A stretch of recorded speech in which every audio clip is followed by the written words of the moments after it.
Tignan natin kung meron pang mga maaabutan, no, ang ating clearing team dito.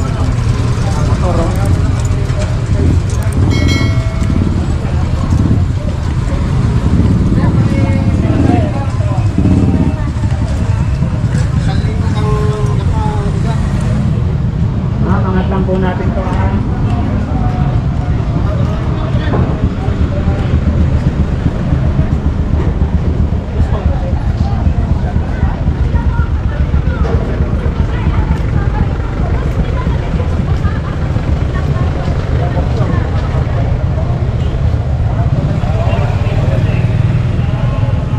May mga halaman dun. Ay, pasok nila po yan ay, oh.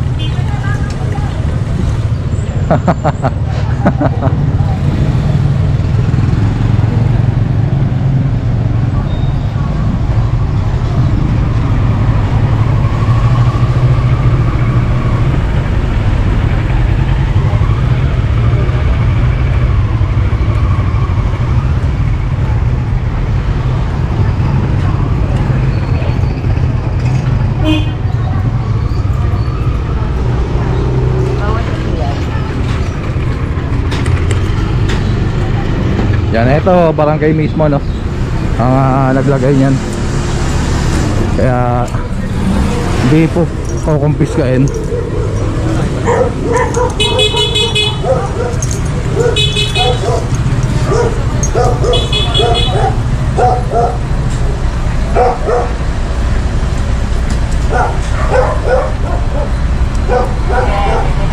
Titikita na po ni Sir Kaindo itong sasakyan dito. Ayan.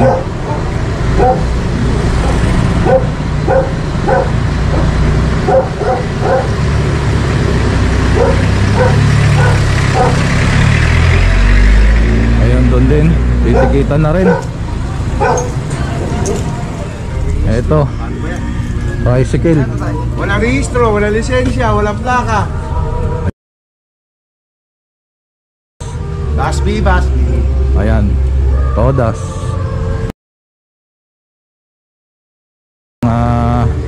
Rehistro, walang lisensya. Patong-patong. Wala ka talaga lisensya, sir, o nakalimutan mo lang? Wala talaga yan. Wala talaga. Wala, kahit student permit, wala. Lakas ng loob lang. Nasabihan na namin yung mga yun. Nakakasagi kayo, tatakbuhan nyo lang. Wala ka pang plaka, paano ka mapaplakahan? Wala rin body number. Pag nakabangga ka, wala. Patay. Payagan kayo ng amo nyo po na ano? Basbi! Nawala ako eh.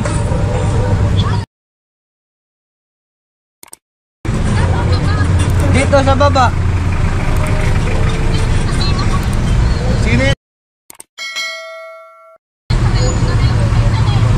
Advice naman si Basbi, oh. Yung tibay at lakas ng loob lang ang baon ni sir. Baba, dito yung tricycle. Walang lisensya, walang plaka, walang register. Pahila na to, no, ni Tatay Salazar. Tara, tingnan naman natin doon sa kabila.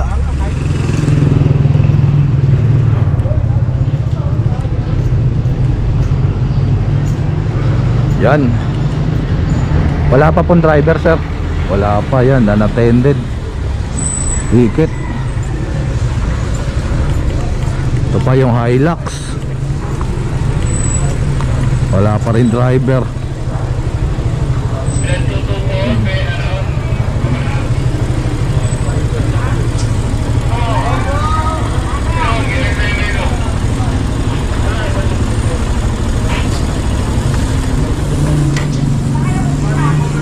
Wala pa nga na pumupunta, no, na driver dito sa dalawang sasakyan na to.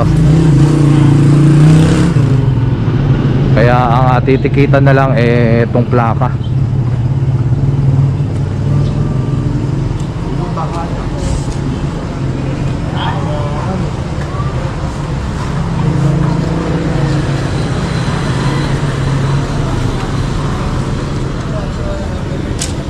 Ayan na, ticket na ni Sir Palyeo.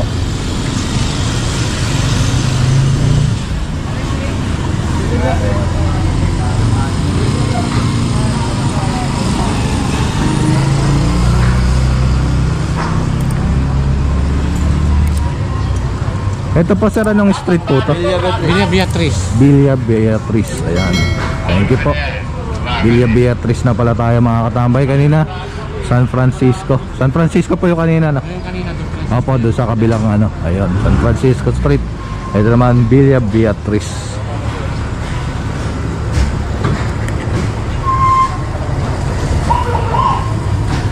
Tara, tingnan natin naman doon sa dulo.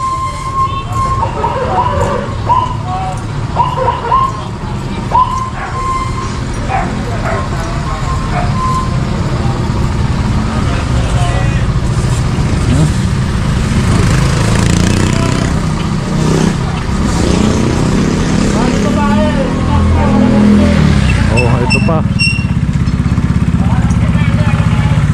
Tatakbo pa. Tatakbo pa.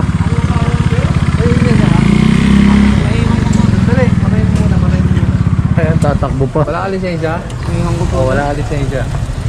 Ayun yung babae po doon na apprehend doon, no? Ayun. Ayun po, na-apprehend doon yung babae. Dapat yung lisensya sir. Yan, iniiwan. Dinadala yan. Huwagin mo mga ibahan ko ako. Ayun na, yung babae po nandun, na-apprehend po doon yung babae na ito lang si sir. Ayan, tatakbo pa. Ang nag-ooperate, dire-diretso pa kayo eh. Ako po yata ay mamaya. Yung kasi reforma nila ako sabi namin.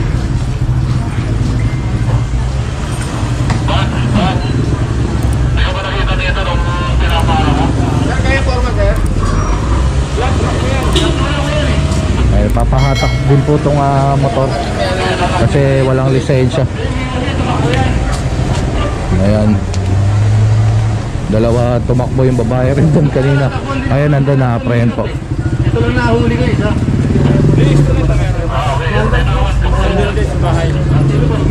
May lisensya ka naman sir, nakalimutan mo lang. Nakalimutan lang ni sir yung lisensya niya, pero yun, violation pa rin yun. Todas.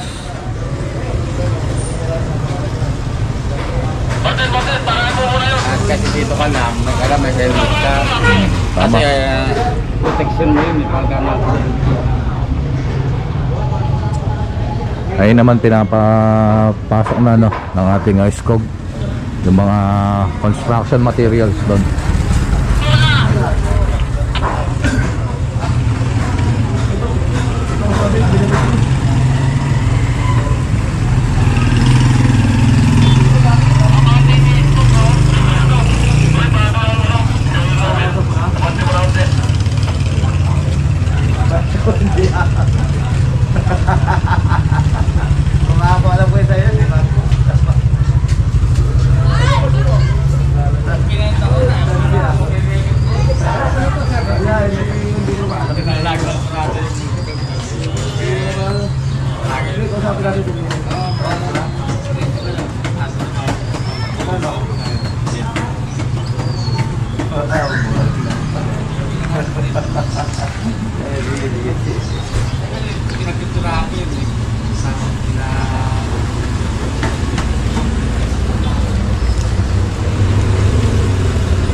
Ayan, pinapasok na po yung mga construction materials dito. May ginagawang bahay, ayan doon.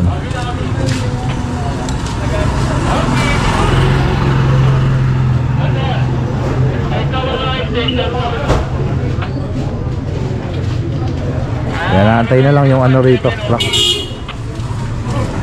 Sir, ano po magiging violation ni sir? low crash helmet sir, yung initial violation natin. Tapos driving without license. Ayun po, ayun, patong-patong, pabigat yan. Buti hindi pa siya ano.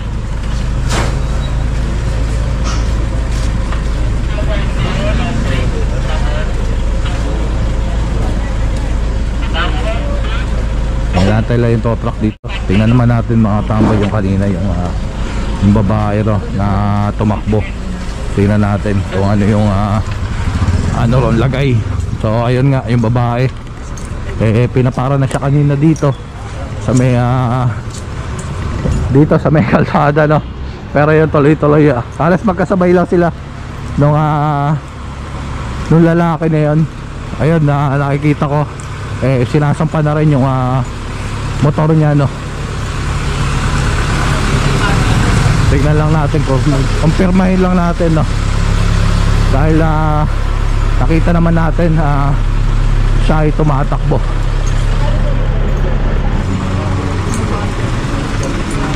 Yun ang ano bag. Yung babae sir na tumakbo, sampa na po yung motor. Opo, ando na po, naka ano na. Ayan. Wala rin siyang ano po. Initial violation, no helmet. No pass helmet. Opo. Tapos nung in-apprehend na, doon na natin nalaman na wala pa lisensya. Lisensya. Ayun, kaya pala tuloy-tuloy. Ayun. Thank you po, Sir Vision. So ayun, kaya in-impound din yung motor. Kasi nga wala rin siya lisensya, no? Kaya ayan, sampa na. So susunod na isasampa rito yung isa namang motor.